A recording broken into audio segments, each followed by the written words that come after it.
Good morning. For those of you who I've not met personally, my name is Joel Little. I'm married to Beth, and we have a 7-year-old son, Grayson. We're proud members of the balcony crew. Andy texted me last week and said to keep this to 3 minutes, but as Andy always says he does, I chase rabbits real bad as well. So I tried to write all this down in my notes app here so I wouldn't get to rambling, but also because I'm extremely nervous to be standing right here. All right, so Andy asked me to speak on why our family is faithful to St. Matthew's, and he said he wanted to find a young person to speak on behalf of the church and why we're faithful to St. Matthew's, and I got a chuckle out of that. I'm 37 years old. We spent last week at Disney World, and I'll never recover financially, but I'm still not physically recovered. So I don't feel too young. Maybe you meant one of the children should have been doing this when you meant young person. But so I started thinking back, or I started thinking about what I would say, and I started having some flashbacks to when I was young at Woodlawn Baptist Church in Vicksburg. And I can remember the deacons or church members, youth group, getting up on our Sunday night services and giving their testimony in front of the church. And I always remember getting nervous thinking somebody would ask me to do that, get up and talk in front of the church. Yeah, appreciate that. Because I didn't feel like I had a cool story or, that I could share, or I, didn't come from a bad situation that I felt Jesus saved me from. So I really did not feel like, and I still really don't, like I have a testimony to give. But when he asked me to speak today, I was like, okay, well, I may use this as an opportunity to do that. I've never done it before, so getting out of the comfort zone.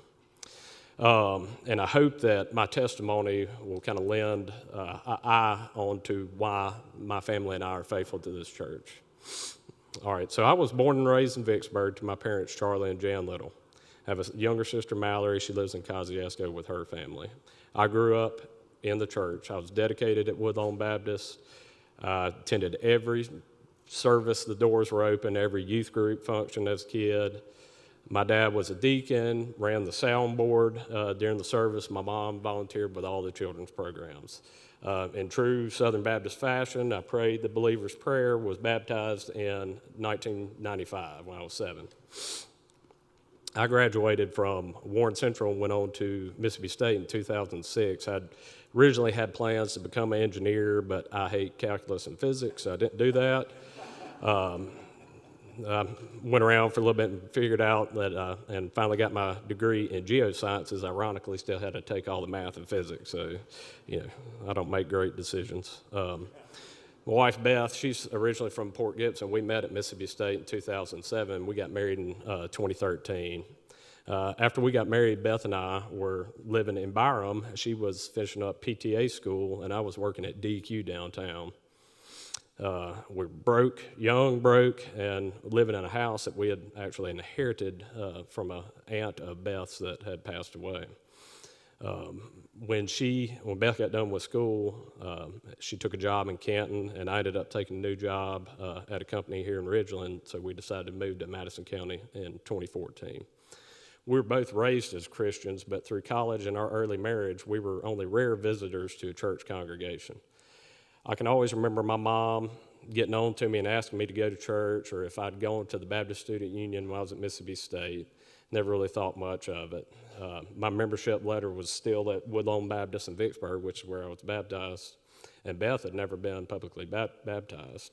So we'd visit a church here or there in the area, or we'd go with our families back home on holidays and such, but at that point in our lives, we had really not made finding and joining a church home our priority.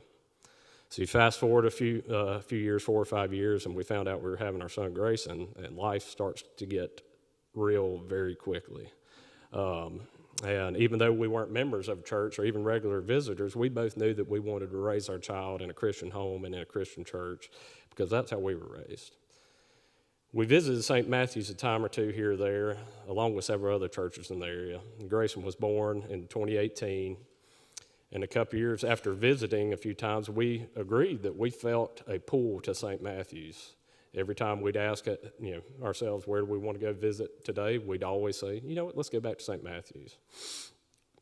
And not to inflate his ego or anything, but we really liked hearing Andy preach, and we felt welcomed every time we were here. So, I mean, it kind of felt like home.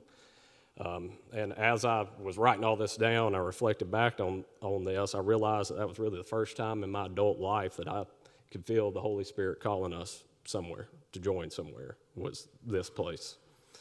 So we started visiting more and more, and then, COVID. Everybody's world turned upside down.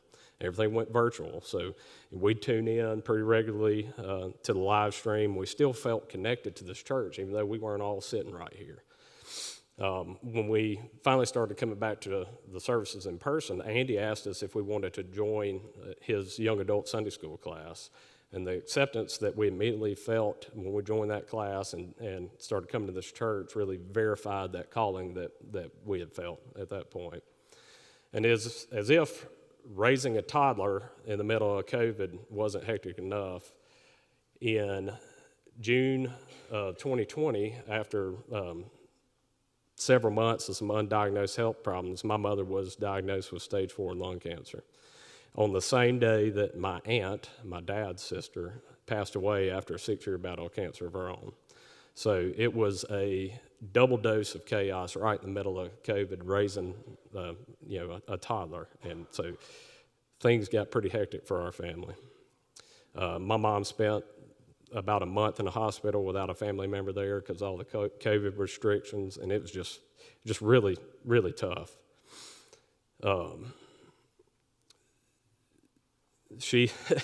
I told my mom, during that time that we had started coming here and we're thinking about joining here.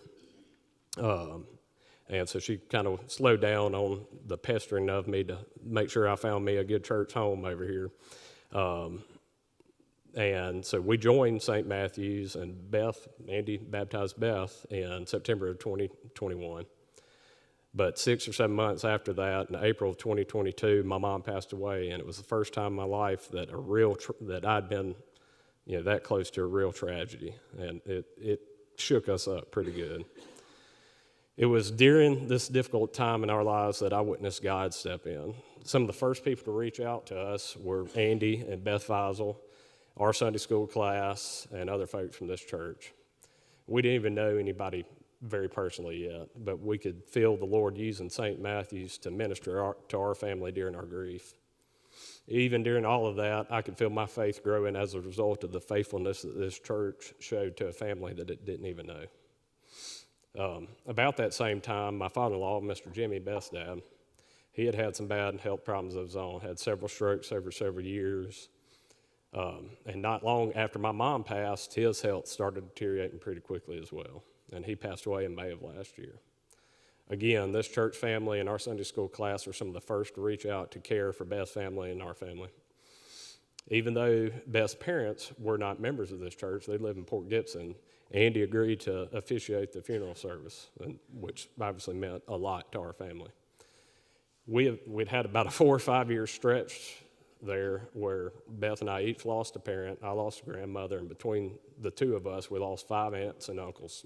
We come from very, very close families, so it was a rough time. But during that, I watched St. Matthew's remain faithful to the Lord by serving us during that hard time, and we'll never forget that.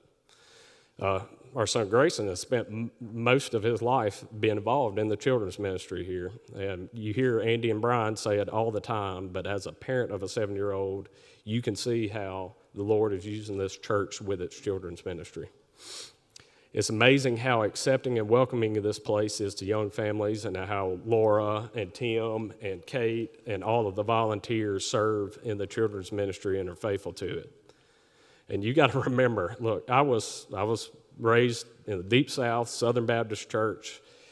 The little stampede we have for Children's Moment every Sunday, if I would have done that, I would have gotten drug out of the church by my ear. Like, no joke. So, I get a chuckle out of that. It kind of warms my heart.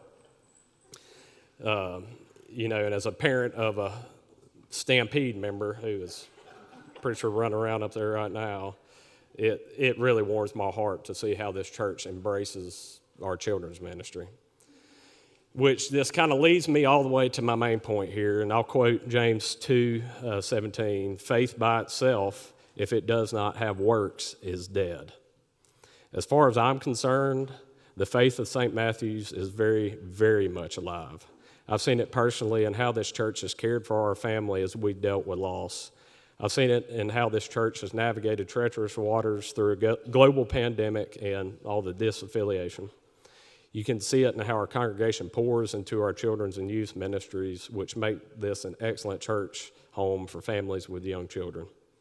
You can see the faith of St. Matthew's at work in all the outreach programs, MadCap, Rise Against Hunger, Birthday Gift for Christ, and missions, all of that. As someone who has often struggled with thinking that my faith was not enough, that I wasn't doing enough, being a part of this church body has given me opportunities to get outside of my personal comfort zone and put my faith in the Lord to work. We're blessed with these opportunities here at St. Matthew's, and we're blessed with great pastors and leadership. The faithfulness that this church has shown not only to my family, but also to our children, to our community, and to our Savior is why my family is faithful to St. Matthew's. We're blessed and honored to be able to be a small part of it. Thank you.